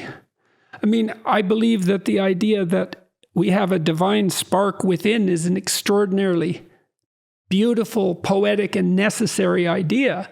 And I think that if you act like that to yourself and other people, that things get radically interesting and deeply meaningful around you. And it seems to be a good proposition to guide your actions, you know, because what we're hoping, you and me, maybe to the degree that we're being good, is that the spirit of truth in you is speaking to the spirit of truth in me. And that is a reflection of the presumption upon which Western civilization is based explicitly, let's say, not to say that it doesn't permeate other cultures, but it's that spirit of truth that animates us and that redeems us and our societies as well. And hopefully that's expressed in the quality of our speech when we're free to speak. And so is that divine? Well, is that divine? Well, I don't think it's separable from thought itself in some sense. It might not be separable from consciousness itself. Is that divine? Well, you know, whenever you have that, is that this? It's an equation, right? Is 1 + 1 equal to 2? Well, one of the answers to that is, well, each of those claims on both sides of the equation are equally dubious in relationship to one another. Because what you're trying to do is to say, is God real? Well, what you're not saying is, we know what real is, and it's this. And does God fit into that category? It's also, we know what God is in order to assess it. Well, because you could reverse it and say, is real God? It's the same question, right? It's the same question. So here's one of this is something I heard from Tyler Goldstein, who has his own theory of everything. He said, ordinarily, here's how it works. We have a definition, and then we look for evidence and then dismiss what we've just defined if we don't find the evidence. He said, perhaps what we should do when it comes to God is instead of looking for God and then not finding it and then saying God doesn't exist, you use the fact that you didn't find evidence of God as an indication that you should alter your definition of God. Yeah, well, that's sure. That's a perfectly reasonable approach to that problem. Right. Obviously, However, that's a really good observation, right? Yeah, it shows you how tricky questions like that are, right? It's like, well, maybe you're looking in the wrong place. Maybe you formulated your search incorrectly. Like, you don't know. Because let's say you're aiming at the highest reality, right? It's like you're aiming at the highest reality. Well, how do you know you have the question formulated properly? Because if you did, well, you'd have already found it. And so you might say, well, does the highest reality exist? Well, yes. We're back to the problem of the one that unites the many. Yeah. See, I was downtown in Toronto and I just talked to someone, and he's this Jamaican guy. So probably won't happen now. It's too cold. He was cutting coconuts and selling it. And I said, hey, by the way, what's your name? He said, Curt. I'm like, oh my God, I rarely meet people whose name is Curt. And he's from the Caribbean. And I walked away and I remember thinking, oh, he has my name. And then I remember stopping thinking, no, he's much older. I have his name. Then I thought, probably what's better to say is we share the same name. And then I thought, okay, what is it that we all share? And is that somehow related? Is that not synonymous with God? And what is it that we all share? Now, here's something else that I was thinking about. Right now we're speaking to one another in podcast form. So in some sense, we're copying this. You can think of this archetypally. In some sense, we're copying podcasts by doing so. When one is playing rock music, one is copying rock in some, because no one speaks with a twang. Where do you develop that? You're copying something. Then I thought, well, how far can you take that? When you're doing art in general, what are you copying? Okay, how far can that be taken? How about if you're simply, man, now that's exactly it. Right. How about if you're simply living and laying bare? What are you copying? Is by simply existing and living, is that a reflection of that? What you're copying is God's essence in some manner. That is abstracted completely. Well, out. I don't think there's any difference. I don't think there's any difference between imitation and worship. They're the same thing. That's why the Eastern Orthodox types lay such emphasis on the imitation of Christ. Well, you should worship. Well, Pajot, he says, well, that means enthusiastically celebrate, right? Raise to the highest position. Well, then you imitate that. You imitate that which is of most value. You imitate, hopefully, right? What else would you want to do? Have you thought much about self-fulfilling beliefs? You'd have to be more specific. Okay, here's the reason why I say that. Imagine, now, I believe you've outlined this too. We've talked plenty about maps. So let's imagine it's literally like a map, just for simplicity. You construct the world, so you have a world view, and it looks like a top-down view of when you're buying an apartment and you see the ground layout. So imagine that you're constructing a worldview. When it comes to self-fulfilling beliefs, that's extremely interesting to me because it means there are parts of reality on that map that whatever you project to be there will be there. So let's say I think there's a toilet in there. You're right. If you don't think there's a toilet in there, there's not. So there are parts of your map that are always correct, no matter what you think about. Yeah. Well, okay. Okay. I would turn that a little bit. I would say this is something Kierkegaard talked about, at least to some degree. Imagine that there are only things that you can find out by doing them. So you can't validate the hypothesis. You can't test the hypothesis without acting it out. So let's say you decide that you're going to tell the truth. Well, what evidence is there that you should do that? Well, who knows? There's evidence that you should lie. It works in the short term. It might be to your benefit in the short term. I mean, maybe if you deceive some girl, she'll sleep with you, you know? It's like, why not do that? Well, you can't collect the facts, you know, in some sense.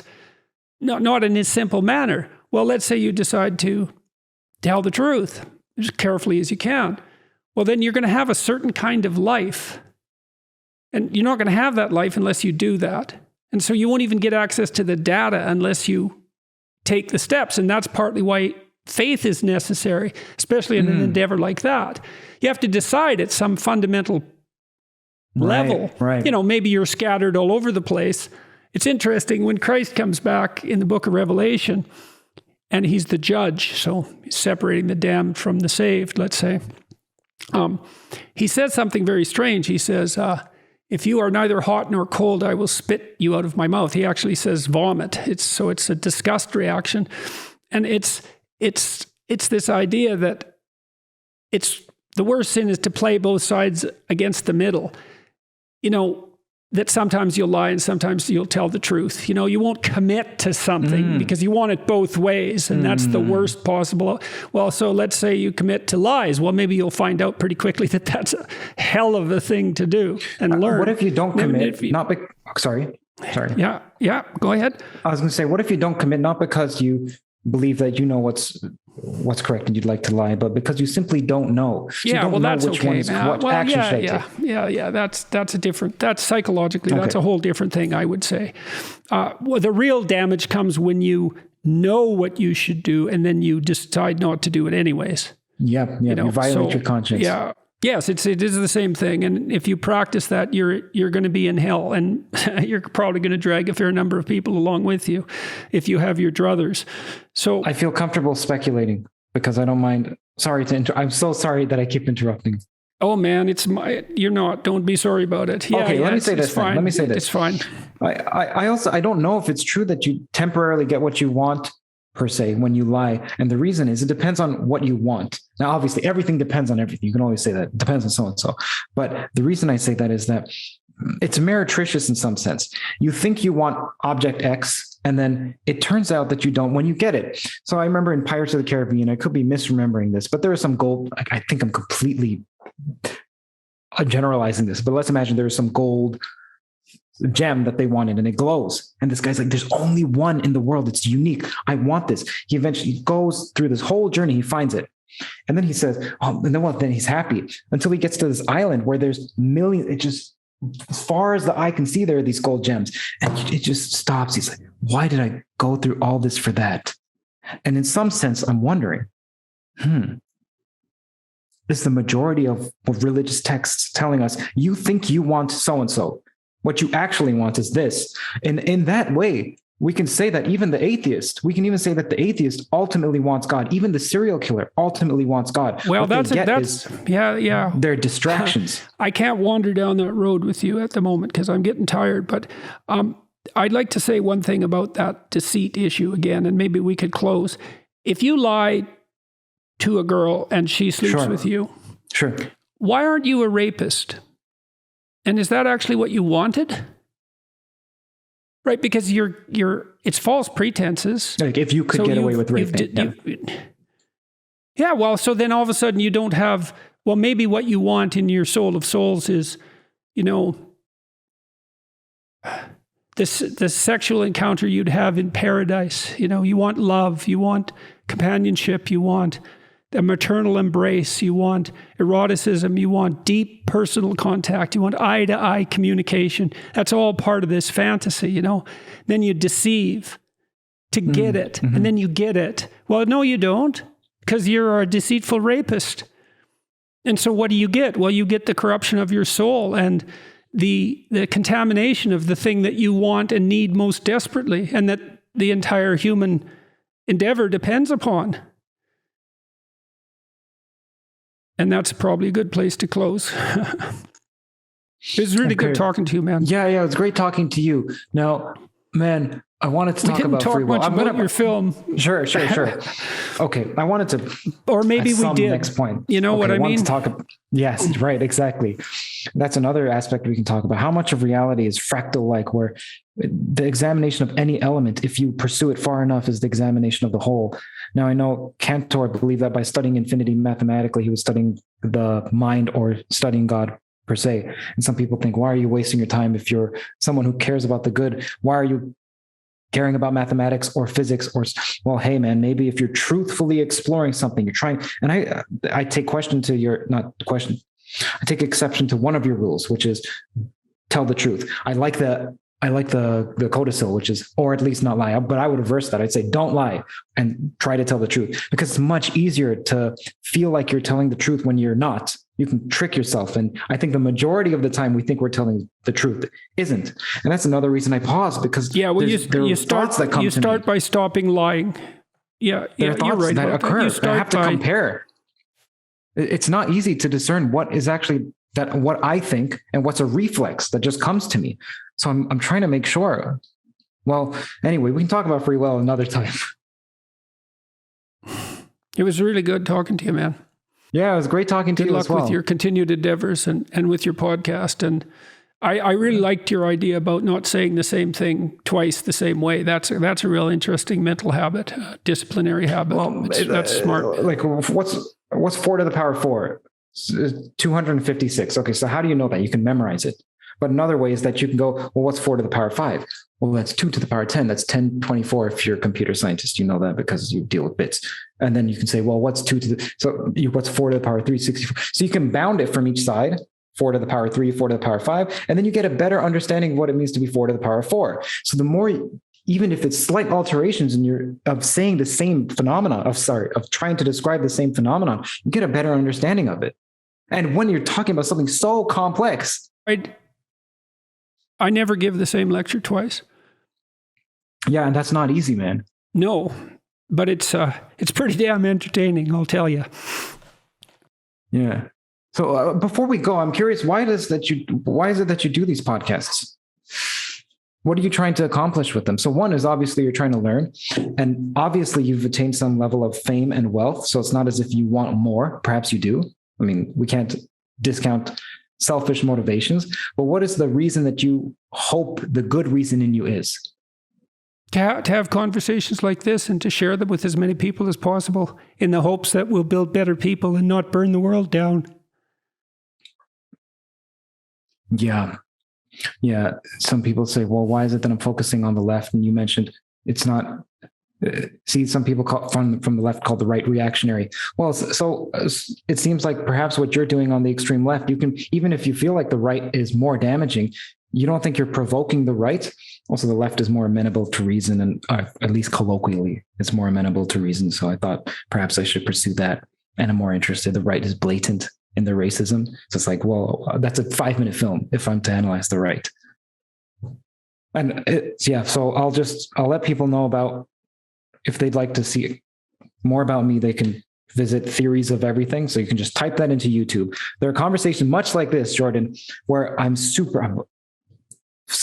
fascinated, though I wouldn't say my motivations are pure. I'm fascinated by consciousness, physics, free will, and God, and exploring them with technical depth as much as I can, and not despising like most people. I think that disparagement is what, well, in many ways is holding us back. So I'm trying to bring some rigor, some exactitude to it, because we can talk about that. And then for Better Left Unsaid, if people want to see, you can go to betterleftunsaidfilm.com. That I try to bring some of the same analytical framework to exploring the question of when does the left go too far. And it's such an incomplete film. I disavow it in many ways because it's so incomplete, but it's almost like homework. I have to submit it at some point. Yep. Jordan, absolutely. Thank you, man. Ciao, man. Really good talking to you. It flew by, and you're very articulate and thoughtful, and you're very careful with your words, and so good for you, man. Yeah, thank you. That's a huge compliment coming from you. Good to talk to you. Take care, man.